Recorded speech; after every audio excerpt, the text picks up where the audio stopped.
اندر یا آپ کے پیچھے اس کا مقصد کیا ہے, اس کا پرپس کیا ہے, اور جس چیز کے لیے وہ دلالت دے رہا ہے اس تک وہ پہنچنے کی کوشش کرتی ہے. دل کی آنکھ جو ہوتی ہے, آنکھ کی جو آنکھ کی بصارت ہے, سیدھی بصر جو ہے, وہ کیا کرتی ہے, وہ ظاہری حصی چیزوں کو دیکھتی ہے. میرے سامنے یہ فون پڑا ہوا ہے, یہ آئی پیڈ پڑا ہوا ہے, یہ میرا قرآن پڑا ہوا ہے, یہ مطلب جو سامنے چیزیں مجھے نظر آ رہی ہیں, وہ حصی آنکھ جو ہے وہ صرف وہاں تک ہی دیکھتی ہے.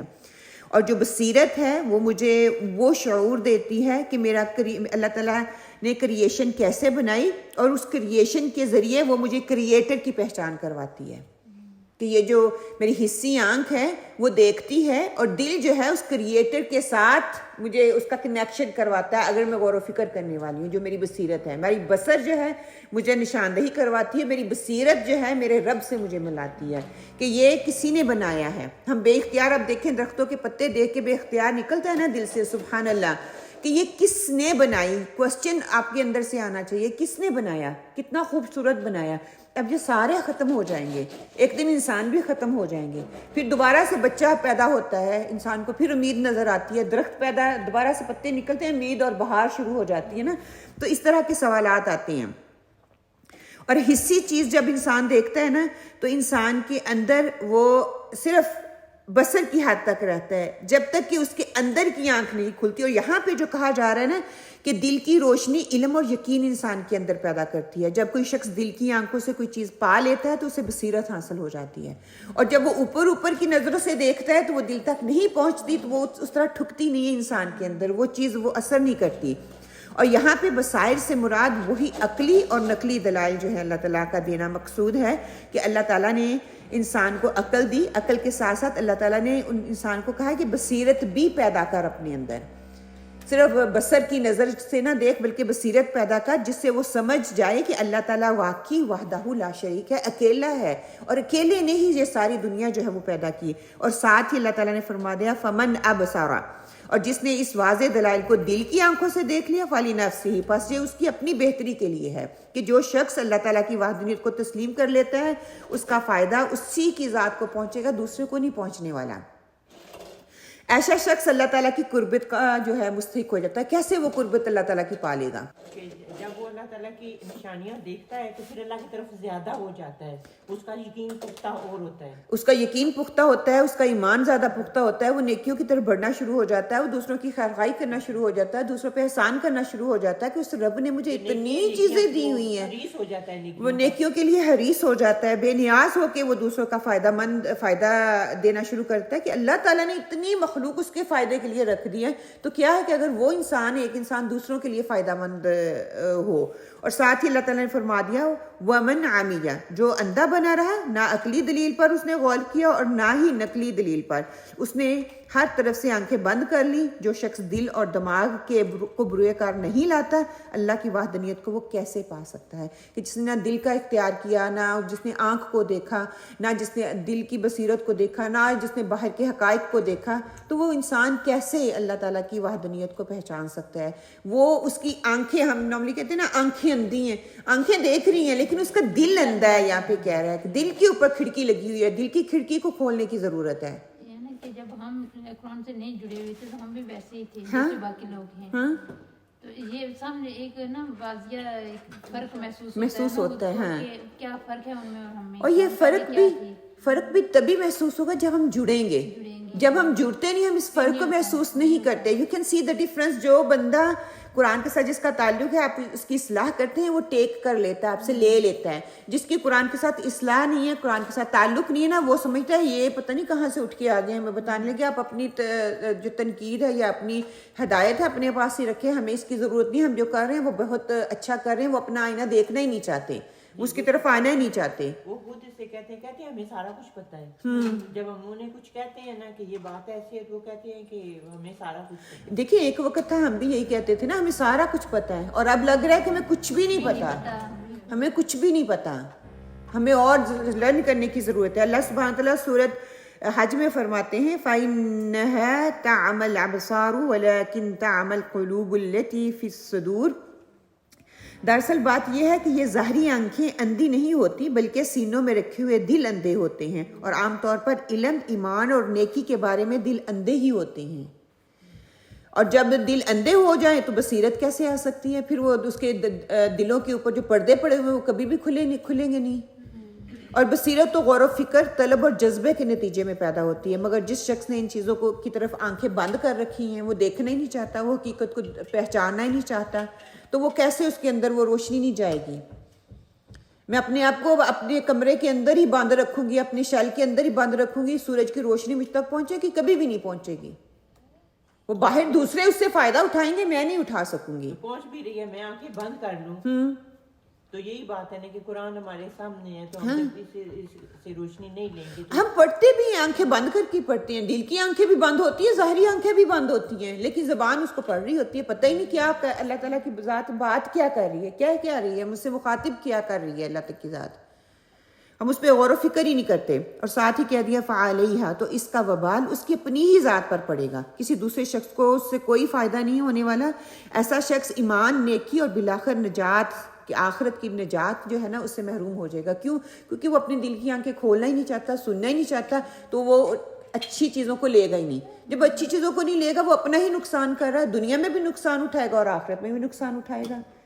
اور اگر وہ اس چیز کو لے لیتا ہے تو دنیا میں بھی اس کا فائدہ اور آخرت میں بھی اس کا فائدہ ہے. اللہ تعالیٰ نے نیکی اور بدی کا قانون اس طرح سمجھایا، لہا ما کسبت وعلیہا ما اکتسبت، سورہ بقرہ میں پڑھ چکے ہیں کہ اگر انسان اچھے کام کرے گا تو اس کا فائدہ اسی کو پہنچے گا، اور برے کرے گا تو اس کا نقصان بھی اسی کو پہنچے گا. اور ہر برے کام کا وبال برائی کرنے والے پر ہوگا، نہ کہ دوسرے شخص پر. اس سے یہ ہوتا ہے میں اچھا کام کروں گی اس کا اثر میری نسلوں تک جائے گا، میں برا کام کروں گی اس کا اثر میری نسلوں تک جائے گا. ہم خیرخواہ ہوتے ہیں نا اپنی نسلوں کے کہ بچے میرے سنتے نہیں ہیں، میں نماز خود پڑھ نہیں رہی اور بچوں کو کہہ رہی 5 وقت کی نماز پڑھو. یہ مجھے خود اینالائز کر، میں خود ٹائم پہ نہیں پڑھتی، پڑھ لیتی ہوں ٹائم پہ نہیں پڑھ رہی، اور اذان سنتی ہوں تو بچوں پہ حال کرنا شروع کر دیتی ہوں کہ اٹھو نماز پڑھو، اٹھو نماز پڑھو. کہتے خود تو پڑھ لو، پھر ہمیں کہہ دینا. میں خود مسلے پہ کھڑی ہوں اور ان کو بولوں آؤ آپ بھی آ کے میرے ساتھ کھڑے ہو نماز پڑھیں، تو پھر تو میک سینس، ان کو آپ موقع نہیں دے رہے. آپ صلی اللہ علیہ وسلم نے فرمایا کہ حضور پاک صلی اللہ علیہ وسلم نے ارشاد فرمایا منافق آدمی میں 2 چیزیں نایاب ہوتی ہیں، ایک حسن خلق اور دوسرا تفقہ فی الدین. جسے شخص کے اخلاق اچھے نہیں وہ بھی منافق ہے، اور جس درجے کی سمجھ بوجھ نہیں وہ بھی منافق ہے، جس میں دین کی سمجھ بوجھ نہیں ہے وہ بھی انسان منافق ہے. ہم اپنے آپ کو کہتے ہیں ہمیں سارا کچھ ہی پتہ ہے، تو ہم تو منافق نہیں ہیں، ہم تو سارا کچھ ہی کرتے ہیں. میں تو جس کی بات ہوتی نا اسی کے منہ پہ کہہ دیتی ہوں، میں بڑی دل کی سچی ہوں. یہ نہیں دیکھتی کہ یہ اخلاق کے کس کرائٹیریا میں آتی ہے، کہنی چاہیے تھی یا نہیں کہنی چاہیے تھی، میری جو وائس ہے نا اس کا ٹون کیا تھی، جس سے میں کہہ رہی ہوں مجھ سے عمر میں بڑا ہے یا چھوٹا ہے، میرا طریقہ کار کیا ہے. لیکن نہیں. اور پھر دوسری دین کی سمجھ نہیں وہ بھی منافق ہے. اعتقادی منافق تو ہمیں سمجھ آتا ہے، آپ صلی اللہ علیہ وسلم کے زمانے میں بھی وہ تھے نا جن کا عقیدہ جو درست نہیں تھا، اس میں زبان سے وہ کہتے تھے اور دل سے مانتے نہیں تھے. لیکن یہ جو دین کی سمجھ بوجھ اور اخلاق کے حوالے سے ہم اس میں بہت پیچھے ہیں، ہم اس کو پہچاننا ہی نہیں چاہتے، دیکھنا ہی نہیں چاہتے. آپ صلی اللہ علیہ وسلم نے فرمایا جس شخص سے اللہ تعالیٰ بھلائی کا ارادہ رکھتا ہے اس کو دین کی سمجھ عطا کر دیتا ہے. ایسا شخص کو توحید، کفر، شرک، بدعت اور معصیت کی پہچان ہوتی ہے، اور دین کی باتوں کو اچھی طرح وہ سمجھنے لگتا ہے. اللہم تجعل منہم. اور فرمایا جو اندھا بنا رہا اس کا وبال تو خود اس کے اوپر ہی پڑے گا، کسی دوسرے کو اس کا کوئی نقصان نہیں ہونے والا. آپ صلی اللہ علیہ وسلم کو بتا دیا گیا تھا کہ لوگوں کو بتا دو اللہ کی کھلی نشانیاں ہر طرف موجود ہیں جس سے تم اپنے رب کی پہچان کر سکتے ہو. اگر پھر بھی اندھے بننا چاہتے ہو تو بنے رہو، یہ تمہاری اپنی چوائس ہے. اس کا ذمہ دار کوئی نبی یا کوئی پیغمبر نہیں ہے، یا کوئی تعلیم دینے والا نہیں ہے، یا کوئی جو کہ تمہاری اصلاح کرنے والا ہے، اس کے ذمہ کچھ نہیں. اس نے اپنا کام پورا کر دیا، اس کو پتہ تھا، اس نے تمہیں بتا دیا. اور یہی رول جو ہے نا، میں کہتی ہوں جب ہم بچوں کو بتاتے ہیں نا ہم زیادہ ہی حریص ہو جاتے ہیں ان کے لیے. کیا آپ صلی اللہ علیہ وسلم سے زیادہ حریص کوئی تھا دنیا میں؟ کوئی بھی نہیں تھا. ہم چاہتے ہیں کہ ہمارے بچے اچھا کام کریں تو اس کے لیے ہمیں ایک لمٹ رکھنی چاہیے. جب وہ 13, 15 سال کے ہو گئے ہیں تو لیو دا گیپ ان بٹوین. ایک دفعہ کہہ دیا ان کا فرض ادا ہو گیا، اور ان کے لیے کلیئر کر دیں میرا کام تھا بتانا، اب کرنا یا نہ کرنا اٹس یور چوائس. بار بار جب ہم کرتے ہیں نا بندہ ضد میں آ جاتا ہے. جب وہ ضد میں آتا ہے نا تو وہ کام نہیں کرتا. ایک دفعہ کہیں پیار سے کہیں اٹھ جاؤ بیٹا, میں نے دوبارہ نہیں کہنا, از یور چوائس. بچے ڈیفینیٹلی اٹھیں گے, کہہ کے ان کو گیپ دیں, شاید لیٹ اٹھیں لیکن وہ کریں گے ضرور کام. ان کو اتنا ضرور ہوتا ہے کہ ماں نے یہ بات کہی, اس کو کرنا ہے. انلیس بچے بہت ہی ڈھیٹ ہوں, وہ نہ سننا چاہیں, وہ علیحدہ بات ہے. لیکن یہ پھر اوبیسلی ہم لوگوں, اس میں ہمارا ہی ہاتھ ہے, ہم بچوں کو ڈیٹ کرتی ہیں. کون کرتا ہے ڈیٹ؟ ہم کیا کیا کے کرتے ہیں, اور بچے اوپر سے کیا کہتے ہیں, آپ بار بار مجھے کہتی ہے تو اس وجہ سے میں نہیں کر رہا. وہ آپ کو بتا بھی رہے ہوتے ہیں لیکن میں پھر بھی باز نہیں آتی. وہ کہتے ہیں کہ ممی آپ مجھے انوائے کرتی ہو بار بار کہہ کے, اس وجہ سے میں نہیں کرتا. نہیں, ہم کیوں گمان کرتے ہیں کہ انہوں نے نہیں پڑھنی؟ نہیں باجی, آپ جیسے مسلح رکھ کے ہاں وہ ویسے ہی رکھا ہوا ہی ہوتا ہے. دیکھیے سبحان اللہ, کہتے ہیں یہ بھی ایک ٹرسٹ کی بنیاد ہے. وہ کہتے ہیں یو ڈونٹ ٹرسٹ می. اگر وہ یہ کہیں تو کہ ماشاء اللہ ایکسیلنٹ, یہ تو بہت بریلینٹ ہے, آپ ممی سے بھی اچھے طریقے سے طے کر کے نیکسٹ ٹائم رکھنا. مطلب یہ نہیں کہ ان کو ڈاؤٹ دیں کہ ہم آپ پہ ڈاؤٹ کر رہے ہیں, بلکہ اس کو اور اس سے زیادہ. لیکن نیچرلی ہے کہ اس وقت ہم اتنے ریئیکشنری ہو جاتے ہیں نا کہ ہم اس پہ ڈاؤٹ کرنا شروع کر دیتے ہیں. آگے ڈیبیٹ کرنے کی ضرورت ہی نہیں, بحث کریں گے تو ہم ان کو اور سٹبن بنا رہی ہیں. ہاں غصہ آتا ہے, اور وہی میں کہتی ہوں ہم زیادہ ہی حریص ہو جاتے ہیں. ہم ان کو پھر ڈھیٹ کرنے میں ماں ہی کا کردار ہے. اب یقین کریں بچہ ڈھیٹ پیدا نہیں ہوا تھا, کس نے کیا؟ میں نے کیا, بار بار کہہ کے. اور یہ بھی دیکھیں جو ماں باپ بچوں کو اتنا کہتے نہیں نا, ان کے بچے فوراً ان کی بات مان لیتے. وہ صحیح ہے یا غلط ہے وہ علیحدہ بات ہے, لیکن وہ فوراً مان لیں گے. تو پھر آگے اللہ سبحانہ وتعالیٰ فرماتے ہیں وَمَا أَنَا عَلَيْكُمْ بِحَفِيظ, کہ میں تم پر کوئی نگہبان نہیں ہوں. مجھے اللہ نے مبلغ بنا کر بھیجا اور حکم دے دیا بلغ ما انزل الیک من ربک. سورہ المائدہ میں آتا ہے نا, جو کچھ آپ کے رب کی طرف سے نازل کیا گیا ہے اسے آگے پہنچا دینا میرا کام تھا, میں نے وہ کام کر دیا. لوگوں نے زبردستی منوانا میرا کام نہیں ہے. کل بھی ہم نے پڑھا کہ دین میں زبردستی نہیں ہے. اگر زبردستی ہوتی تو دین یہاں تک نہ پھیلتا. اس کی نگرانی اللہ تعالیٰ نے خود کی ہے. اللہ تعالیٰ نے کسی پیغام پہنچانے والے پیغمبر کو, رسول کو, نبی کو, کسی عالم کو, کسی مفتی کو بھیجا ہے. وہ اپنا کام کر رہے ہیں, وہ صحیح طریقے سے کر رہے ہیں تو اللہ تعالیٰ اس کو میں برکت دے. اگر غلط طریقے سے کر رہا ہے تو اس کی دنیا میں بھی پوچھ اور آخرت میں بھی پوچھ ہوگی. لیکن اس کا حساب اللہ تعالیٰ نے لینا ہے. کہ آنکھیں جو ہوتی ہیں انسان کی, اندھی آنکھیں نہیں ہوتی بلکہ اس کا دل اندھا ہوتا ہے. اور اپنے دلوں کو ہمیں جانچنا ہے, دیکھنا ہے کہ ہمارے دل تو کہیں اندھے نہیں ہیں, ان کے اوپر کہیں گرد تو نہیں جمی ہوئی. دیکھیں ایک ڈاؤٹ جو لگتا ہے نا, تو ایک کے بعد دوسرا, دوسرے کے بعد تیسرا, اگر میں پہلا دھوؤں گی نہیں تو وہ ایک دوسرے کے اوپر پائل اپ ہوتا جائے گا. تو دل تو اتنا سا ہے, وہ اتنا گندا غلیظ ہو جاتا ہے کہ اس کے اندر اصلاح کا جو پہلو اس کے لیے مشکل ہوتا ہے لوٹنا. کئی دفعہ دیکھیں نا آپ دلدل میں پھنس جاتے ہیں, وہاں سے نکلنا کتنا مشکل ہوتا ہے. تو یہی ہے جب ہم ایک کے بعد دوسرا گناہ کرتے ہیں, دوسرے کے بعد تیسرا کرتے ہیں اور کرتے جاتے ہیں, اپنے آپ کو صاف ہی نہیں کرتے. شیشہ دیکھ لیں, اس کے اوپر ڈسٹ ہے, آپ اس کو صاف نہیں کریں تو ڈسٹ کے اوپر ڈسٹ جمتی جائے گی, پھر اس کو اتارنا کتنا مشکل ہوتا ہے. آپ کی اپنی شکل بھی نظر نہیں آتی.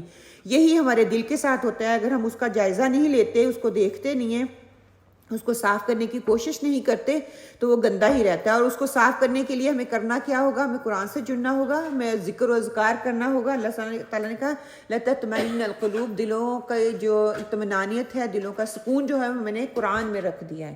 اور قرآن کو کھولیں, قرآن کو پڑھیں, اس کے ترجمے کو غور و فکر کریں, تدبر کریں, کسی کو سنیں, کسی اسکالر کو سنیں, کلاس میں آئیں, اپنی کوشش پوری کریں. اور راہیں اللہ تعالیٰ نے کھولنی ہیں. راہیں میں نے یا آپ نے نہیں کھولنی, بلکہ آپ نے کوشش دکھانی ہے, اور راہیں پھر اللہ سبحانہ تعالیٰ ہمارے لیے کھولیں گے. آگے کیا ہے؟ روٹ ورڈز بصائر, باسواد را سے ہے, آنکھ, قوت بنائی, دل کی بنائی کو کہتے ہیں, تحقیق سے بات کرنے کو کہتے ہیں, روشن اور واضح دلائل کے لیے آتا ہے اور عبرت کے لیے آتا ہے بصائر. اور عامیہ, عین میم یا سے ہے, اندھے پن کے لیے آتا ہے. بصارت اور بصیرت سے اندھا ہو جانا, آنکھوں سے بھی اور دل سے بھی اندھا ہو جانا, اس کے لیے بھی یہ لفظ استعمال ہوتا ہے. اور راستے سے بہت دور نکل جانا, اس کے لیے آتا ہے, اور جہالت کے لیے آتا ہے. پھر حفیظ, حافظ سے ہے کہ نگہبان, محفوظ, قوت حافظہ کے لیے بھی آتا ہے. عزت و آبرو کی حفاظت کرنے کے لیے بھی آتا ہے. اور عزت و آبرو کی حفاظت کے لیے غصہ اور حمیت سے کام لینا, اس کے لیے بھی آتا ہے. جیسے ہم کہتے ہیں نا, جب عزت کا کوئی معاملہ ایسا آتا ہے تو لوگ غصے سے اور پورے ہمے دعوے سے اس کے دفاع کے لیے جب نکلتے ہیں تو اس کے لیے یہ لفظ آتا ہے. تفسیری نکات سے ہم نے سیکھا کیا ہے کہ پروردگار عالم کی طرف سے بصیرت کے لیے واضح نشانیاں اللہ تعالیٰ نے رکھ دی, اس کے لیے کوئی حجت چھوڑی نہیں ہے. ہر چیز واضح ہمارے لیے کرتی. جو شخص عقل سے کام لے اس کا عمل خود اسی کے لیے ہوگا، اور جو شخص اندھا بنا رہا اس کا وبال خود اسی کے اوپر ہوگا. کوئی کسی کا حقدار نہیں ہے، کوئی کسی کا بوجھ نہیں اٹھائے گا، کوئی کسی کے لیے کوئی ہمدردی نہیں کرے گا. وہ دنیا میں نہیں کرتے تو آخرت میں کہاں کرے گا کوئی.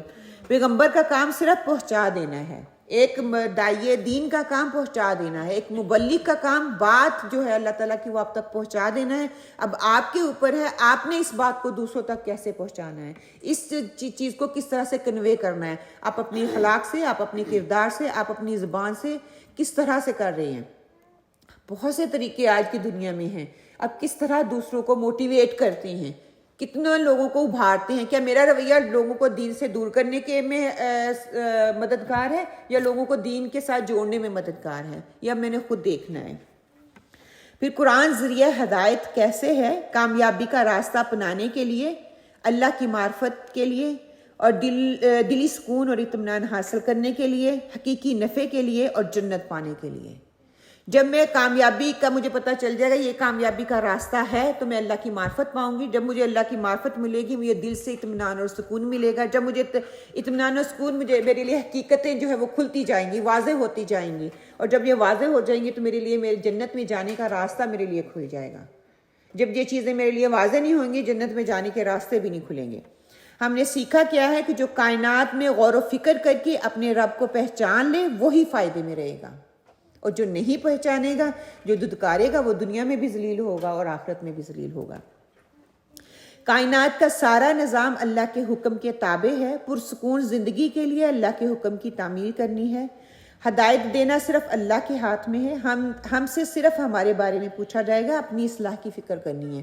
میں نے دوسروں کی اصلاح نہیں کرنی بلکہ میں نے اپنی اصلاح کرنی ہے. اپنے دل کی آنکھوں کو کھولنا ہے، دل کے پردوں کو اتارنا ہے جو ایک کے بعد ایک کے بعد نہیں ہزاروں کی تعداد میں جمے ہوئے ہیں. ایک ایک پردہ ہم نکالتے جائیں گے نا تو انشاءاللہ ایک دن ہمارا دل بھی صاف ہو جائے گا.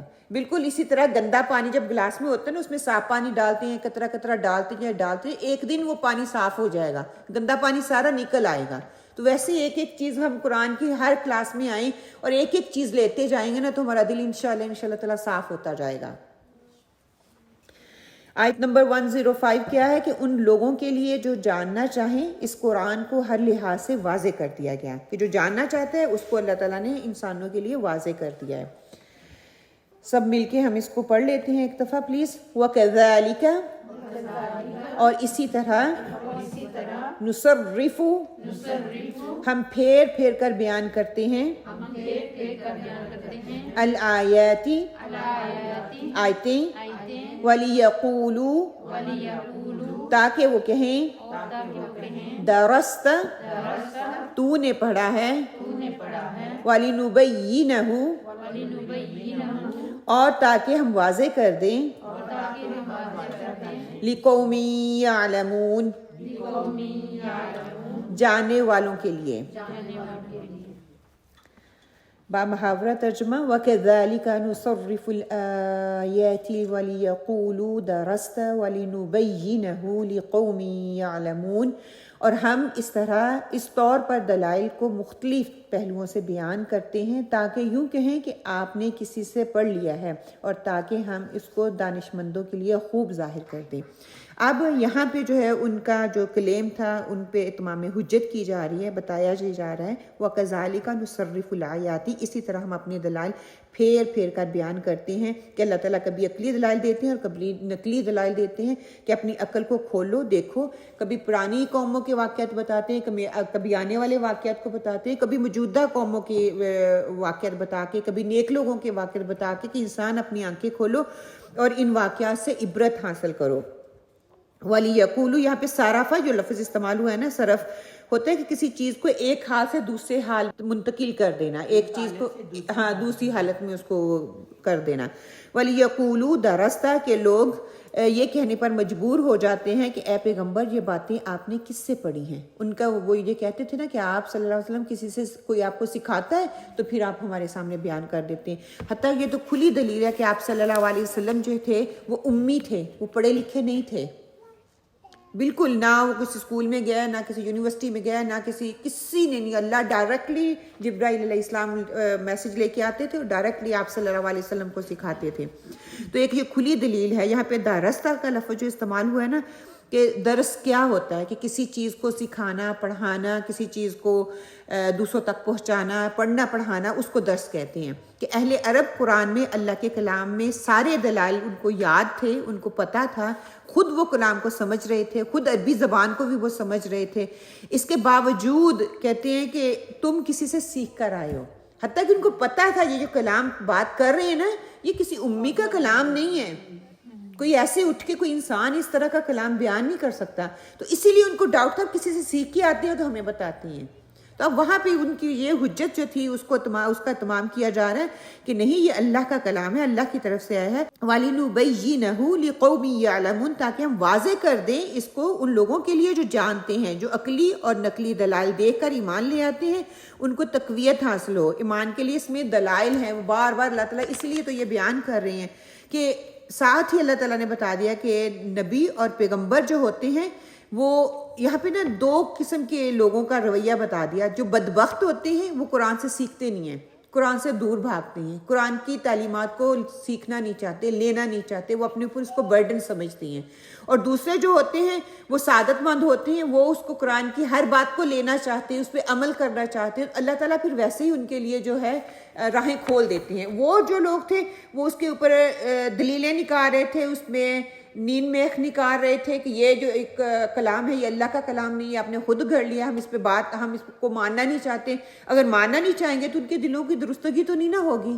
جو لینا چاہے گا تو وہ خود ہی پھر خیر لے لے گا دنیا میں بھی اور آخرت میں بھی, اور جو نہیں لینا چاہتے پھر وہ بدبخت بن جاتے ہیں, اس سے منہ موڑتے ہیں, وہ تکبر کرتے ہیں, وہ اس پہ طرح طرح کی باتیں کرتے ہیں. جیسے آج ہم بھی کسی کو کوئی میسج دینا تو وہ کیا کہتے ہیں, ہاں مجھے پتہ ہے, اس نے تو مجھے ایسے بتایا, وہ لوگ تو ایسے کرتی ہیں, آپ لوگوں نے تو قرآن کا ترجمہ ہی چینج کر لیا, آپ لوگ تو ڈفرینٹ فرقے سے تعلق رکھتے ہیں, ڈفرینٹ مسجد سے تعلق رکھتے ہیں, ہم اس مسجد میں نہیں جائیں گے. یا پھر یہ بھی ہوتا ہے کہ ہمیں کوئی نئی نئی بات پتہ چلتی ہے نا, ہمیں اس کو ڈیل کرنے کا طریقہ نہیں آتا, تو ہم اپنے ہی گھر میں اس کو نا اپنے لیے وبال کا ذریعہ بنا لیتے ہیں. کیونکہ غلط وقت میں غلط بات کر کے نا غلط طریقے سے اس کو اپنی جان کا وبال بنا لیتے ہیں. وہ دیکھیں وہ لینا نہیں چاہ رہے ہوتے, وہ جو ان کی عادات ہے نا وہ ویسے ہی رہنا چاہ رہے ہوتے ہیں. اور ہمیں یہاں سے پتہ چلتا ہے فوراً جا کے ہم کہتے ہیں قرآن میں ایسے ایسے ایسے نہیں, پہلے میں اپنے عمل کو بدل لوں, میرے عمل کو وہ دیکھیں گے بدلا ہوا ہے تو وہ خود ہی ان کے لیے کرنا آسان ہو جائے گا. میرا عمل تو ویسے کا ویسے ہی ہے, جیسے میں نے پڑھ لیا, اب فار ایگزامپل سالوں سال سے کوئی سود لے کے کھا رہا ہے اور میں جاؤں بھی, میں قرآن میں پڑھ رہی ہوں سود حرام ہے, وہ آپ کی بات مان لیں گے؟ نہیں مانیں گے. آپ کو بار بار اس چیز کی دھلائی کرنی پڑے گی, موقع محل دیکھ کے. انڈائریکٹلی بات ڈائریکٹلی کبھی بھی نہ کریں. کوئی شراب پی رہا ہے یا بیچ رہا ہے, سیدھے جا کوئی شراب آج سے نہیں بیچنی, کیا اتنا ہی آسان کام ہے؟ اتنا آسان نہیں ہے. جب دیکھتے تھے کہ لوگ عمل نہیں کر رہے ہیں تو آپ نے کبھی بھی نام لے کر نکالا, وہ ایسے کہتے لوگ ایسا کیوں کر رہے ہیں, کہ دوسروں کی طرف اشارہ کر کے اس بندے کو نہ محسوس کروایا جائے کہ یہ بات اس کی طرف اشارہ کر کے ہو رہی ہے, اور ہم ڈائریکٹلی کہہ دیتے آپ نہیں باز آئیں گے, آپ نے تو آنا ہی نہیں, آپ نے تو سدھرنا ہی نہیں ہے. ہم کون ہوتے ہیں کسی کو بھی کہنے والے؟ ہم انسان کو کوئی برا کہنا شروع کر دیتے ہیں, انسان سے دور ہونا شروع ہو جاتے ہیں. حتیٰ کہ اس کی برائی سے نفرت کرنی چاہیے, اس سے کراہت کرنی چاہیے, انسان سے نہیں. وہی نا, جب ایک ماں کی اصلاح ہوتی ہے پورے خاندان کی اصلاح ہے, اور ایک ماں کا بگاڑ پورے خاندان کا بگاڑ ہے. نمبر 105 سے روٹ ورڈ نصرف سواد رافا سے ہے کہ ایک حالت سے دوسری حالت میں پھیر دینا, کسی چیز میں بدل دینا, آیات کو لٹا کر بیان کرنا ہے, ایر پھیر کرنا یا پرکھنے کے لیے آتا ہے. درستہ درس سے ہے نشان کا باقی رہنا, علم کو حفظ کر کے اس کا اثر لینا, کہ صرف حفظ نہیں کرنا بلکہ اس کا اثر بھی لینا, اور مسلسل پڑھتے رہنے کے لیے بھی آتا ہے, اور حائزہ ہونا اس کے لیے بھی آتا ہے, اور خارش کے اثرات کے لیے بھی آتا ہے. نبینہ با یا نون سے ہے, بین وسط کے لیے آتا ہے, درمیان میں ہم کہتے ہیں نا بین درمیانی راستہ, دو چیزوں کا درمیان کسی چیز کا الگ ہونا یہ ظاہر ہونے کے لیے آتا ہے, رشتے یا تعلق کے لیے آتا ہے, ہدایت کا راستہ واضح ہونے کے لیے بھی یہ لفظ استعمال ہوتا ہے. تفسیری نکات سے ہم نے کیا سیکھا؟ اللہ تعالیٰ اپنی آیات کو مختلف اسلوب سے بیان کرتے ہیں. اللہ تعالیٰ کا اپنی آیات کو بیان کرنا، منکرین حق پر حجت قائم کرنا ہے، اور ان لوگوں کے لیے جو جاننا چاہیں اس قرآن کو ہر لحاظ سے وہ واضح کر دی گئی ہیں، واضح کر دیا جائے گا، اور اس لیے بھی کہ اہل علم پر حق واضح ہو جائے، اس لیے اللہ سبحانہ و تعالیٰ نے یہ چیز ساری جو ہے واضح کر کے ہمارے سامنے رکھ دی ہے۔ قرآن میں احکامات کا بار بار آنے کا مقصد کیا ہے؟ فہم و فراست ہے وہ انسان کے اندر آئے، منکرین کی آزمائش کے لیے اور کھرے کھوٹے کی پہچان کے لیے، حکمت اور نصیحت کے لیے، شکوک و شبہات کی خاتمے کے لیے۔ اللہ سبحانہ وتعالیٰ نے جو واضح نشانیاں جو ہمارے سامنے بار بار احکامات کیوں آتے ہیں، اتنا ریمائنڈر کے لیے بار بار آنے، اس لیے کہ انسان اپنے اندر فہم پیدا کرے، اپنے اندر فراست پیدا کرے، اور دوسرے جو منکرین ہیں، جو انکار کرنے والے، ان کے لیے آزمائش ہے، بار بار وہی چیز آ رہی ہے، کیوں آ رہی ہے؟ ہم بھی کہتے ہیں نا بار بار وہی چیز آ رہی ہے، تاکہ کھرا کھوٹا پہچان سکے اللہ تعالیٰ کی ذات ہے، اور حکمت اور نصیحت کے ساتھ ہم نے یہ چیز دوسروں تک پہنچانی ہے۔ اور ہم نے سیکھا کیا ہے کہ اللہ سبحانہ وتعالیٰ نے انکار کرنے والوں پر واضح دلائل سے حجت قائم کر دی۔ اللہ تعالیٰ کی مصلحت وہی جانتا ہے، کسی گروہ کو ہدایت، کس کو ضلالت دینی ہے، کس مقصد کے لیے جو ہے ان کو استعمال کرنا ہے۔ حق بات کی پہچان ہمارے اندر موجود ہے، اپنے دل سے جہالت کے پردے ہٹا کر حق کو پہچاننے والا بننا ہے۔ آیت نمبر 106 احکام الہیہ پر عمل کرنے کا حکم اللہ تعالیٰ دیں گے اس آیت میں انشاءاللہ تعالیٰ ہمیں۔ اتبع ما اوحی الیک من ربک لا الہ الا ہو واعرض عن المشرکین، آپ خود اس طریقے پر چلتے رہیے جس کی وحی آپ کے رب تعالیٰ کی طرف سے آپ کے پاس آئی ہے، اللہ تعالیٰ کے سوا کوئی لائق عبادت نہیں، اور مشرکین کی طرف خیال نہ کیجیے۔ اب یہاں پہ جو ہے اتبع ما اوحی الیک من ربک، اے نبی صلی اللہ علیہ وسلم تمہارے رب کی طرف سے جو کچھ تمہاری طرف وحی کیا گیا ہے آپ اس کی پیروی کریں، کہ جو اللہ تعالیٰ نے تمہیں بتا دیا ہے اس کی پیروی کریں۔ اچھا، وحی میں اللہ سبحانہ تعالیٰ نے بھیجا کیا تھا؟ کہ وحی میں عقائد تھے، وحی میں دلائل تھے، احکامات تھے، اخلاقیات تھے، اور کیا ہے، دعوت دین کا مقصد تھا کہ کس طرح اس دین کو دوسروں تک پہنچانا ہے، اللہ سبحانہ تعالیٰ نے یہ دیا تھا۔ اور یہ لوگ جو اس کا اعتراض کرتے تھے، اس سے ہٹ درمی کا رویہ اختیار کرتے تھے۔ آپ ان کی پرواہ نہ کریں، جو ماننا چاہتے ہیں، جو اتباع کرنا چاہتے ہیں وہ مان لیں، جو نہیں ماننا چاہتے ان کو آپ چھوڑ دیں۔ اور ساتھ ہی فرما دیا لا الہ الا اللہ، کہ اللہ تعالیٰ کے سوا کوئی معبود نہیں ہے، کہ اس کی وحدانیت کو تسلیم کرتے ہوئے اس کی فرمانبرداری کرو، اس کی اتباع کرو، اور اس کی اتباع کرتے ہوئے اللہ تعالیٰ کی توحید کا انکار نہیں کرو۔ جو اللہ تعالیٰ کی توحید کا انکار کرنے والے ہیں وہ پھر شرک میں مبتلا ہو جاتے ہیں۔ اور یہاں پہ جو ہے نا اتباع کا مطلب بتایا گیا کہ آپ اپنا کام، ایک نبی ایک رسول، اس کو بتا دیا گیا کہ آپ اپنا اتبی، کہ آپ اپنا کام کرتے رہیں، یوں ہی یہ مان جائیں گے تو ان کا فائدہ ہو جائے گا، اور اگر یہ نہیں مانیں گے، اپنا وقت ضائع کریں گے، اپنی صلاحیتوں کو ضائع کر رہے ہیں، اپنے ٹائم کو ضائع کر رہے ہیں، اپنی جوانی کو ضائع کر رہے ہیں، تو ان کو کرنے دو، تمہارا کوئی نقصان نہیں ہو رہا، تم نے اپنا کام کر دیا ہے، اب یہ کرنا ان کو ہے۔ اگر یہ مان لیتے ہیں تو آپ ان کو منوا نہیں سکتے، یہ تمہارے اختیار میں نہیں ہے۔ اگر آپ صلی اللہ علیہ وسلم کے اختیار میں ہوتا تو سارے ہی مسلمان جو وہ مسلمان ہو جاتے، جتنے لوگ اس وقت ان کی صحبت میں تھے وہ سارے کے سارے مسلمان ہو جاتے، لیکن نہیں ہوئے۔ اسی طرح اللہ سبحانہ تعالیٰ بھی اگر چاہتے تو سارے ہی کن کہتے، کن فیکون، سارے ہی مسلمان ہو جاتے، ایک ہی پلیٹ فارم پہ جمع رہتے۔ یہ اللہ تعالیٰ نے آزمائش کے لیے یہ منفرد جو چیز رکھی ہے، آزمائش کے لیے، کہ میں اپنا وقت بحثوں میں ضائع نہ کروں، ان کو قائل کرنے میں ضائع نہ کروں، بلکہ اپنا کام کرتے جائیں۔ اور بہترین اصول زندگی کا یہی ہے، کوئی مانتا ہے تو ٹھیک، نہیں مانتے تو موو آن، اس پہ ٹائم ضائع نہ کریں، اس پہ بحثیں نہ کریں۔ پیچھے بھی ہم نے یہی پڑھا نا کہ بحثیں نہیں کرنے، جو بحث میں پڑ جاتا ہے وہ اپنے آپ کو خراب کرتا ہے۔ اور دیکھیں اس میں بہترین مثال حضرت ام سلمہ رضی اللہ تعالیٰ کی ملتی ہے کہ جب صلح حدیبیہ ہوئی، مسلمان وہاں پہ کہتے ہیں کہ ایک قسم کا کنارے پہ بیٹھے ہوئے تھے عمرہ کرنے کے لیے۔ جب آپ صلی اللہ علیہ وسلم نے کہا کہ ہم عمرہ نہیں کر رہے، اپنے احرام اتار دیں، تو صحابہ کرام کا رویہ کیسا تھا؟ تو آپ صلی اللہ علیہ وسلم کو بہت تکلیف ہوئی تھی کہ انہوں نے آگے وہ لانگ ان شارٹ کہ تو عمر ابھی تک اپنے آپ کو اینڈ تک ریگریٹ کرتے رہے کہ میں نے ایسا آپ صلی اللہ علیہ وسلم کو کیوں کہا۔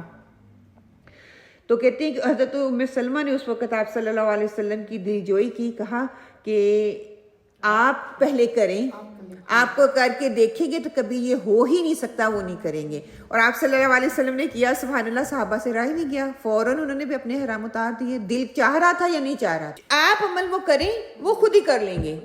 یہی ہمیں یہاں پہ بتایا جا رہا ہے کہ آپ اپنا کام کرتے جائیں, دوسرے وہ خود ہی کر لیں گے. آپ ان کو چھوڑ دیجیے نا کہ you have to do it now. اگر آپ سے سمجھیں پہلے آپ کرو, ابھی کرو, ناؤ کبھی بھی نہیں. آپ کی تو, آپ صلی اللہ علیہ وسلم کی تو عادت بھی نہیں تھی یہ. تو ہمیں بھی یہ نہیں کہ اس پہ کسی پہ فورس نہیں کرنا, بلکہ خود اٹھ کے میں خود کر لیتا ہوں, ٹھیک ہے خود کر لیں.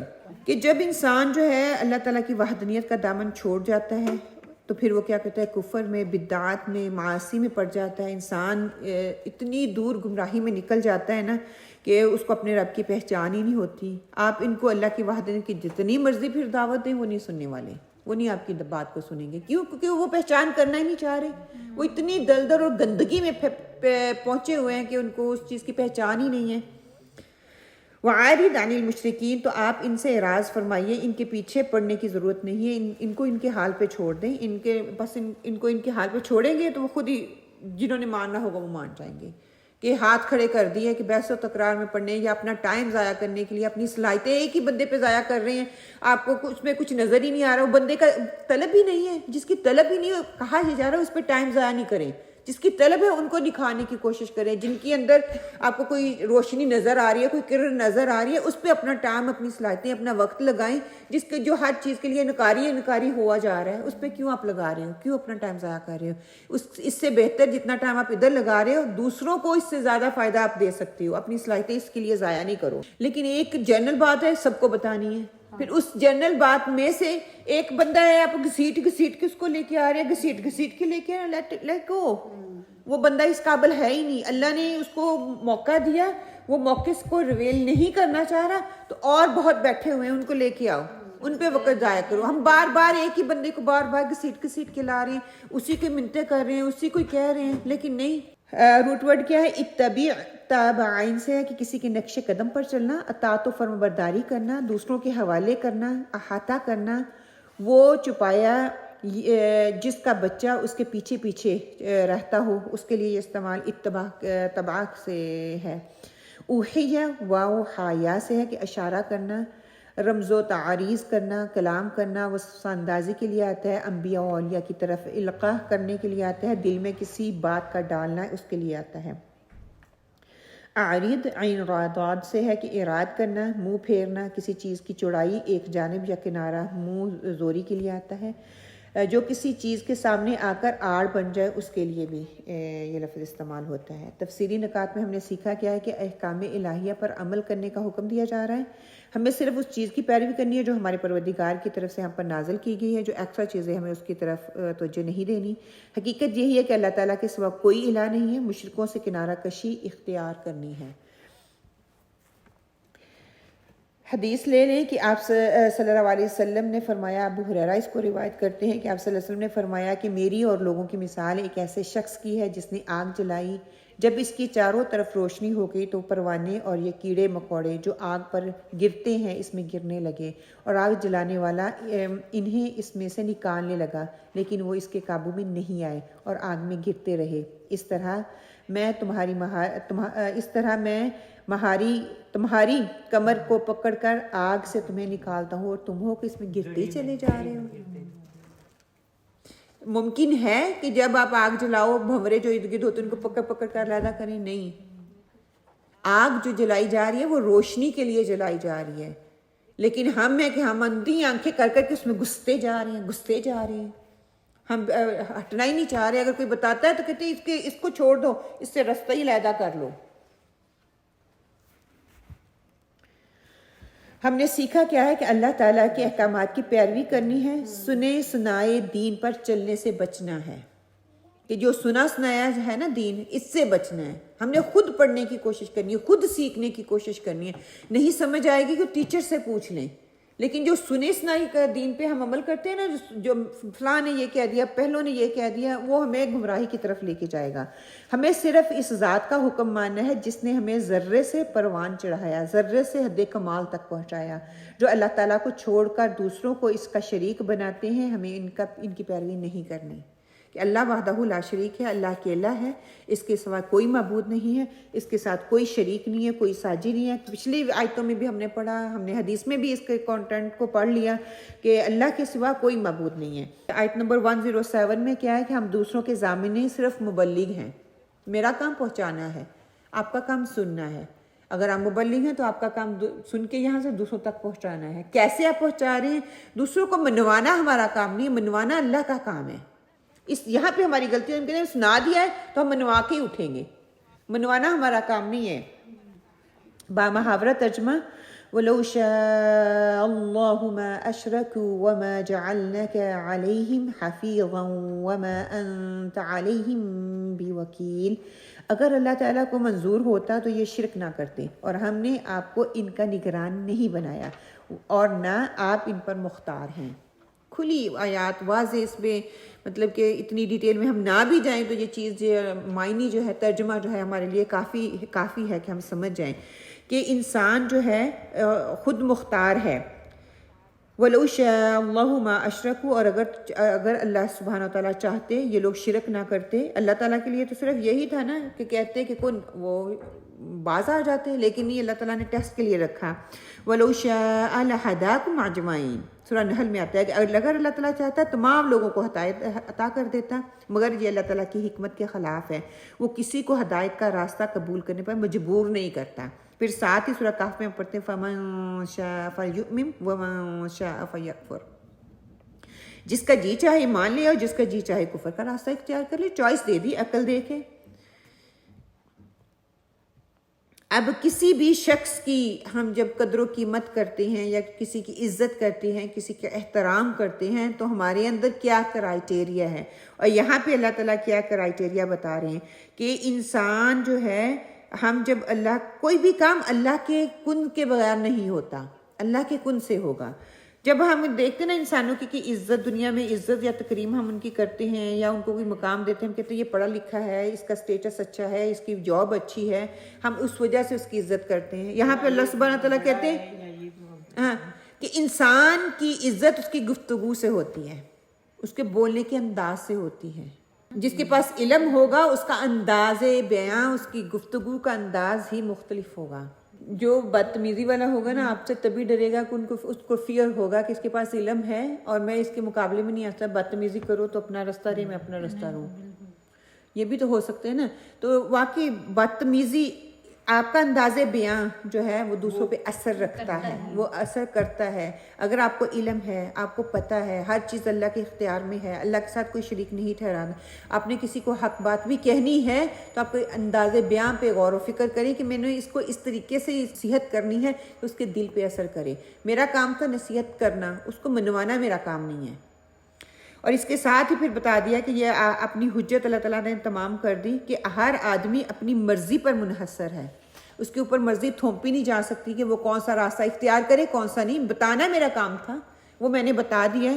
اب کیا ہے کہ اللہ رب العزت کا قانون ہے کہ لا اکراہ فی الدین، کہ دین میں جو ہے کوئی معاملے میں جبر نہیں ہے۔ اگر اللہ تعالیٰ سب کو زبردستی دین کی طرف لے آتا تو جبری ایمان ہوتا، اور اللہ تعالیٰ ہرگز اس بات کو قبول نہیں کرتا کہ اس کو جبر کے طریقے سے منوایا جائے۔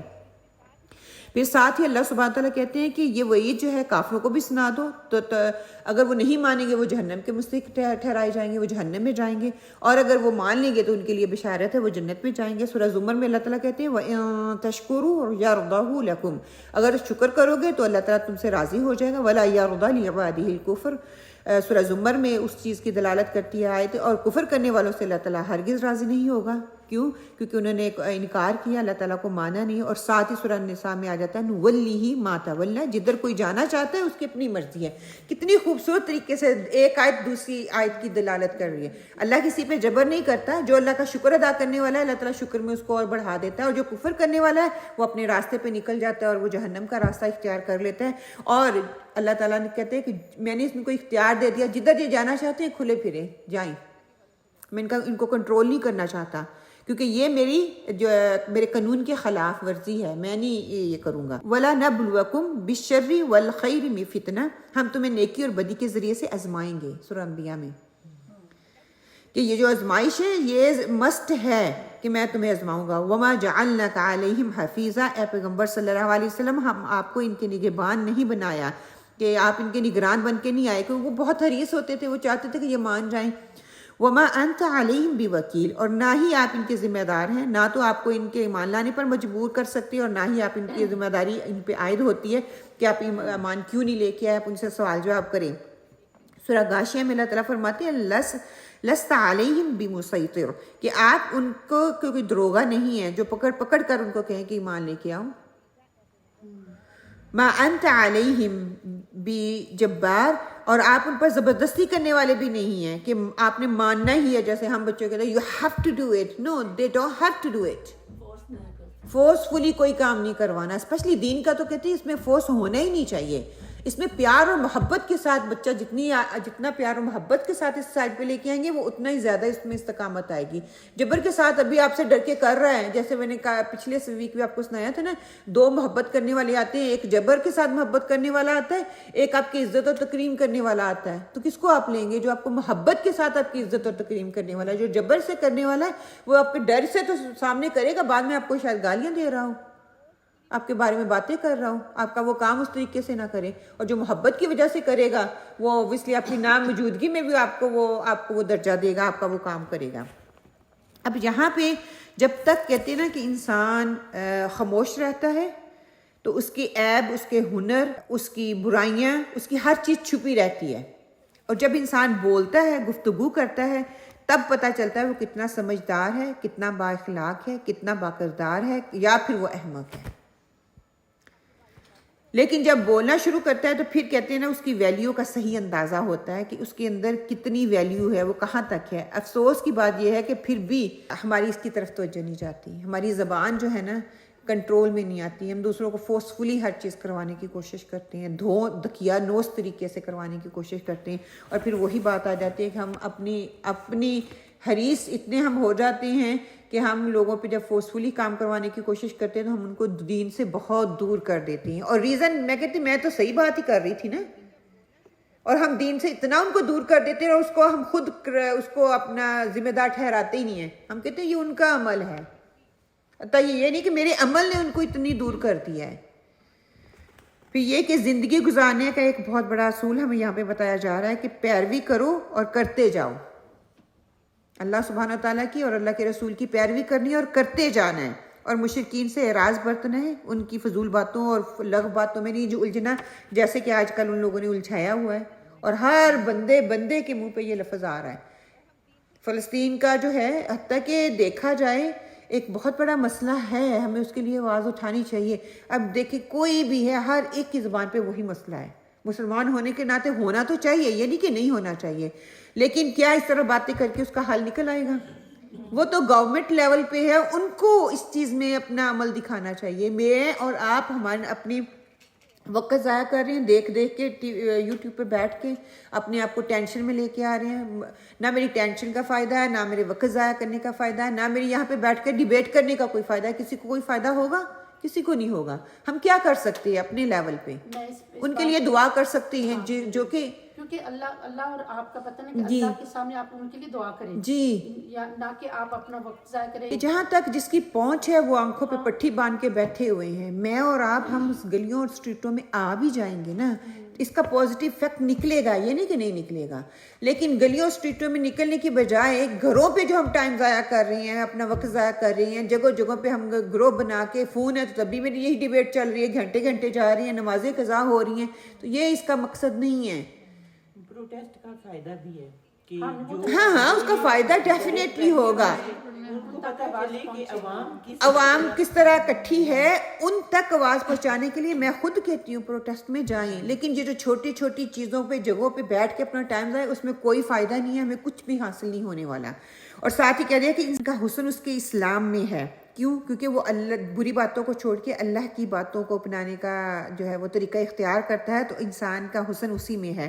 اور یہ کہ جس سے اس کا کوئی مطلب نہیں ہے، بیکار باتوں میں، فضول بحثوں میں انسان اپنا ٹائم ضائع کرتا ہے، تو وہ ٹائم ضائع نہ کرے، بلکہ اس کو اپنا پروڈکٹیو وقت بنائے، اس کو اپنی صلاحیتوں کو کہیں اور ایسی جگہ پہ استعمال کرے جہاں پہ اس کو زیادہ فائدہ حاصل ہو سکتا ہے، اس دین کو فائدہ حاصل ہو. دیکھیں نہ میں کوئی دین کا کام کر رہی ہوں، نہ میں دنیا کا کام کر رہی ہوں، دونوں ہی افیکٹ ہو رہے ہیں بحثوں میں. میری بحثیں کرنے سے یا ٹی وی ڈرامے بیٹھ کے ٹی ویوں پہ تبصرے سننے سے، یوٹیوب پہ تبصرے سننے سے کچھ بھی حل نہیں نکلنے والا. ہاں نکلے گا حل وہاں پہ جہاں پہ کوئی پازیٹیوٹی چیز نظر آئے گی اور جس پہ افیکٹ یا امپیکٹ ڈالنا ہے. کیونکہ یہ وہی بات ہے کہ بات دوسری طرف نکل رہی ہے کہ گورنمنٹ لیول پہ یہ ایک پروپیگنڈا ہے. پہلے انہوں نے دنیا کا کرونا وائرس کی طرف دماغ دے کے اس کو اس طرف گھما دیا، ان کو اس میں مشغول کر دیا. اب مسلمانوں کے ذریعے مسلمانوں ہی پہ تھونک کے تو مسلمانوں کو اس کی طرف کر دیا، اور پیچھے کوئی اور پروپیگنڈا ہو رہا ہے، کچھ اور چل رہا ہے نا، لوگوں کا دھیان ادھر بانٹ کے اب کچھ اور ہو رہا ہے. کہ اس بار اللہ ان کا شکر کا رویہ ہے اور ہمیں بھی تھوڑی اس سے سبق حاصل کرنا چاہیے. وہ تو جنتی ہیں ہی ہیں. اب وہ اگر جنگ جیت جائیں گے تو وہ غازی کہلائیں گے، اگر وہ شہید ہو جائیں گے تو شہید کا مرتبہ پا لیں گے. مجھے سوچنا میں نے اور آپ نے ہے کہ ہمارا کیا مقام ہے، میں کہاں کھڑی ہوں. اللہ نہ کرے کل کو یہ اگر میرے اوپر ایسی چیز آ جاتی ہے تو میرے ایمان کا لیول کیا ہے. یہاں یہ بات سوچنے والی ہے. پھر دیکھیں کئی دفعہ لوگ یہ سوال بھی کرتے ہیں نا کہ دین میں زبردستی نہیں تو ہر انسان آزاد ہونا چاہیے. پھر دین ان لوگوں کو اسلام ہی کیوں قبول کرنا چاہیے اگر زبردستی نہیں ہے تو اللہ تعالیٰ تو خود ہی کہہ رہے ہیں کہ زبردستی نہیں. دیکھیں مسلمان کل بھی ہم نے پڑھا نا وہ ذمی قانون کے تحت وہ مسلمان رہ سکتے لیکن ان کو وہ حقوق نہیں دیے جائیں گے ویسا جو ایک مسلمان کنٹری میں رہتے ہوئے مسلمان کے حقوق ہیں وہ ذمی کو نہیں دیے جائیں گے. وہ رہ سکتے ہیں زیادہ نہ اپنی ریچولز ادا کر سکتے ہیں لیکن اس کے لیے ان کو ٹیکس دینا پڑے گا. جو مسلمانوں کے حقوق ہیں وہ غیر مسلمانوں کے حقوق وہاں پہ نہیں ہو سکتے. اور پھر دوسرا ابن عباس کا قول ہے کہ اگر اللہ چاہتا تو سب کو ہدایت دیتا ہے اور سب کو جمع کر دیتا ہے. ایک ہی چھتری کے نیچے کھاتے ایک ہی پلیٹ میں، پھر یہ فرقوں میں نہ بٹتے، پھر یہ گروہوں میں نہ بٹتے، پھر یہ مسجدوں میں نہ بٹتے. لیکن اللہ تعالیٰ ایسا نہیں چاہتے ہیں. زبردستی اللہ تعالیٰ کچھ نہیں کروانا چاہتے. کیا اللہ تعالیٰ زبردستی کر سکتا تھا؟ اللہ کے اختیار میں ہے. ہاں کن فیکون، دیٹس اٹ، کن ہو جاتا. اللہ تعالیٰ کر سکتا تھا لیکن اللہ تعالیٰ نے نہیں کیا. وہ ذات کن فیکون کی مالک ہے وہ لیکن کہتے ہیں کہ انسان کو سمجھانا مقصود تھا کہ انسان کا اختیار کیا ہے. اللہ کہتے ہیں میں کر بھی سکتا ہوں. جیسے کہ اللہ تعالیٰ نے پچھلی قوموں کو غرق کیا نا جو نافرمان تھے، جیسے فرعون کو اللہ نے اس کی تمام قوم کو غرق کر دیا. اللہ کہتا ہے میرے اختیار میں ہے سارا کچھ ہے. اور ہمارے سامنے بھی ہے، سارے واقعات ہمارے سامنے بھی. اللہ جو چاہے جب چاہے جس وقت چاہے وہ کر سکتا ہے. لیکن یہاں پہ سمجھانا اور بتانا یہ مقصود تھا کہ انسان کا اختیار کیا ہے، انسان کو اپنی مرضی سے چاہ سے وہ کیا کر سکتا ہے اور اللہ کی مرضی سے وہ کیا کر سکتا ہے. انسان کے اختیار میں خود کچھ بھی نہیں ہے. اگر ہم کچھ کر بھی رہے ہیں نا نیکی کا کام تب بھی انشاءاللہ اللہ کی چاہت سے، ہاں اللہ کے اذن سے ہو رہا ہے. جب میری اور اللہ کی چاہ مل جاتی ہے تو وہ اذن کن میں ہو جاتا ہے، اور اگر جب نہیں ملتی تو وہ پھر لٹکتا رہتا ہے درمیان میں. سورہ غاشیہ میں اللہ سبحانہ تعالیٰ کہتے ہیں آپ نصیحت کرتے رہو، آپ تو بس نصیحت کر سکتے ہیں، آپ ان کے اوپر مسلط نہیں کیے جاؤ گے یا آپ ان کے اوپر مسلط نہیں کر سکتے. اسی طرح سورہ رعد میں اللہ تعالیٰ فرماتے ہیں اور جن کی ہم ان کو دھمکی دے رہے ہیں اگر اس کا کچھ حصہ ہم آپ کو دکھا دیں یا ہم آپ کو بتا دیں، آپ کے ذمے تو بس پہنچا دینا ہے اور ہمارے ذمے ہے ان کا حساب لینا. اور یہی اس آیت میں کہا جا رہا ہے کہ ایک مبلغ کا ایک داعی کا کام ہے پہنچا دو وہ بات جو حق اور سچ ہے، اور کیا ہے کہ آپ کا کام دوسروں کی اصلاح کرنا نہیں ہے، دوسروں کو ہدایت کے راستے پہ لے کے آنا نہیں ہے. جبراً کچھ نہیں ہوگا، ان کی اپنی چاہ ہوگی تو اللہ تعالیٰ ان کے لیے ہدایت کے راستے کھول دے گا. اور ان کے اندر کیا تڑپ ہے اللہ تعالیٰ کو یہ بھی پتہ ہے. اللہ تعالیٰ اس کے ذریعے جو ہے ان کی تڑپ بھی دیکھ لے گا. شاء شین یا حمزہ جس کا علم ہو سکے موجودہ چیز کے لیے آتا ہے، مشیت کے لیے آتا ہے، کسی چیز کی ایجاد کے لیے آتا ہے، کسی چیز کا ارادہ کرنا اس کے لیے آتا ہے. جعلنا کا جیم عین لام سے ہے کہ ایجاد یا پیدا کرنا. وافر اس کے لیے آتا ہے ایک چیز کو ایک چیز سے دوسری پیدا کرنا. تغیر یعنی کہ ایک حالت سے دوسری حالت میں تبدیلی کے لیے آتا ہے. حکم لگانا اور خواہش کے لیے آتا ہے. اور وہ بھی وکیل واو کاف لام سے ہے کارساز دروغہ اعتماد کرنا، کسی پر اعتماد کر کے اسے اپنا نائب مقرر کرنا. توکل کے لیے کمزور آدمی جو ہر کام میں دوسروں کا سہارا تلاش کرے اس کے لیے آتا ہے، اور وکیل کے لیے آتا ہے. تفسیری نکات میں ہم نے سیکھا کیا ہے کہ اللہ تعالیٰ چاہتا تو سارے انسانوں کو زبردستی ایک ہی دین کا پابند کر دیتا ہے، لیکن انسان کو دنیا میں بھیجنے کا بنیادی مقصد امتحان ہے. وہ اگر ایک ہی کر دیتا تو مقصد جو ہے وہ ہڈن ہو جاتا، وہ پرپس نہ رہتا انسان کو بھیجنے کا. اگر اللہ تعالیٰ چاہتا تو مشرک بھی کبھی شرک نہ کر پاتے، اللہ کے ساتھ نہ شریک ٹھہراتے. یہ بھی ٹیسٹ کے لیے پھر اللہ تعالیٰ نے نبی کریم صلی اللہ علیہ وسلم کو لوگوں پر نگران مقرر نہیں کیا. آپ صلی اللہ علیہ وسلم مشرکین کے ضامن نہیں، صرف مبلغ تھے، کہ ان کے ضامن نہیں ہیں. پھر ایمان کی آزمائش مقصود کیا ہے؟ کیوں اللہ تعالیٰ انسان کو آزمائش میں ڈالتا ہے؟ تمام اختیارات کا مالک اللہ تعالیٰ ہے، یہ بتانا مقصود ہے. ہم سب اپنے اعمال کے خود ذمہ دار ہیں، کوئی ہماری اعمال کا ذمہ دار نہیں ہے. جزا اور سزا انسان کے اپنے اعمال پر منحصر ہے، اس نے جزا لینی ہے یا اس نے سزا کا اپنے آپ کو اختیار ٹھہرانا ہے. ہم نے سیکھا کیا ہے کہ اگر اللہ سبحانہ و تعالیٰ چاہتا تو سب کو جبراً شرک سے روک دیتا اور کوئی شرک کرتا ہی نہ. اللہ تعالیٰ کی مشیت یہی ہے کہ بندوں کا امتحان لے کہ کون توحید پر چلتا ہے، کون شرک کی راہ اختیار کرتا ہے. ایک اور پوائنٹ بھی یہاں پہ لکھ لیں کہ اللہ تعالیٰ کی مشیت یہ بھی ہے کہ انسان کا امتحان کرے کہ کون شرک اور کون ایمان کے مڈل کا راستہ اختیار کرتا ہے، جو کہ منافقت کا راستہ ہے. ایک طرف میں نے پہنا ہوا ہے، ہیٹ پہنی ہوئی ایمان کی، اور دوسری طرف میں شرک بھی کر رہی ہوں اور اللہ تعالیٰ کے ساتھ دوسروں کو شریک بھی ٹھہرا رہی ہوں. جو اللہ تعالیٰ کے احکامات کا انکار کریں، ان سے الجھنے کی بجائے دعوت حق پہنچانے کی ذمہ داری کو ادا کرنا ہے کہ اللہ تعالیٰ کے احکامات ہیں، لوگ نہیں سنتے تو نہ سنیں، لیکن میرا کام ہے چلتے جانا، پہنچاتے جانا، کہتے جانا، روک ٹوک کرتے جانا. کوئی مان رہا ہے تب بھی ٹھیک ہے، نہیں مان رہا تب بھی ٹھیک ہے. اپنے آپ کو اللہ تعالیٰ کی ناراضگی اور جہنم کی آگ سے بچانے کی بھرپور کوشش کرنی ہے کہ میں وہیں پر کسی کی کوئی مجھے آ کے تنقید کرے تو میں وہیں پہ رک جاؤں کہ میں نے اب یہ کام نہیں کرتی، اس میں تو بہت تکلیف ہے، اس میں لوگ مجھے بہت برا بھلا کہتے ہیں، اس نے مجھے بہت لک ڈاؤن کر لیا ہے، اب میں یہ پیغام نہیں پہنچاؤں گی. نہیں، میں نے وہ پیغام پہنچانا ہی پہنچانا ہے. کوئی جو مرضی کرے، رکاوٹیں تو آئیں گی، یہ تو ضروری ہے. یہ تو ہو ہی نہیں سکتا کہ ہم دین کا کام کرنا چاہیں اور رکاوٹیں ہمارے لیے نہیں آئیں. اللہ تعالیٰ کہتے ہیں میں پرکھ کے دیکھوں گا، میں کھنگال کے دیکھوں گا. دیکھیں، جھاگ جو ہوتی ہے نا وہ ختم ہو جاتی ہے، اصل جو ہے وہ پیچھے رہتا ہے. سورہ رعد میں نا یہی اللہ تعالیٰ بار بار بات کر رہی ہیں کہ جو اصل ہے وہ پیچھے رہ جا رہی ہے. اگر ہم اصل ہیں تو ہم اپنا کام کرتے جائیں گے، ہمیں کوئی رکاوٹ روک نہیں سکے گی. اللہ تعالیٰ سے دعا کرتے ہیں آج جو بھی ہم پڑھ سکیں، کوشش تو تھی کہ ہم یہ پورا کر لیں، ہمارا اسپارہ مکمل ہو جائے. چلو خیر، انشاءاللہ تعالیٰ نیکسٹ ویک ہم پورے اسپارے کا ریویو بھی کر لیں گے ساتھ میں، اور ساتھ میں ان 3 آیات جو رہ گئی ہیں ان کو مکمل بھی کر لیں گے. اللہ سبحانہ و تعالیٰ ہمیں حق اور سچ بات کہنے کی توفیق عطا فرمائے. اللہ سبحانہ و تعالیٰ اس وقت کو ہمارے حق میں بہترین حجت بنائے، ہمارے خلاف حجت نہ بنائے. اللہ سبحانہ و تعالیٰ ہمیں نیک اور صالح لوگوں کی صحبت عطا فرمائے. اللہ سبحانہ و تعالیٰ ہمیں استقامت عطا فرمائے. اللہ سبحانہ و تعالیٰ ہمیں نیک لوگوں میں چن لے. اللہ سبحانہ و تعالیٰ ہمیں اور ہمارے بچوں کو دین کا پیغام دوسروں تک پہنچانے والوں میں بنائے. اللہ سبحانہ و تعالیٰ ہمارے لیے اس کام کو اور آسان کر دے. آمین اللہم آمین. جو بھی حق اور سچ بات ہے وہ اللہ سبحانہ و تعالیٰ کی طرف سے ہے، اور جو بھی کوئی کمی اور کوتاہی رہ گئی ہے ان آیات کو بیان کرتے وہ میری طرف سے ہے. اللہ سبحانہ و تعالیٰ اس پہ پکڑ نہ کرے. ربنا تقبل منا انك انت السميع العليم وتب علينا انك انت التواب الرحيم. وقولوا قولي هذا واستغفر الله لي ولكم. آمين اللهم آمين.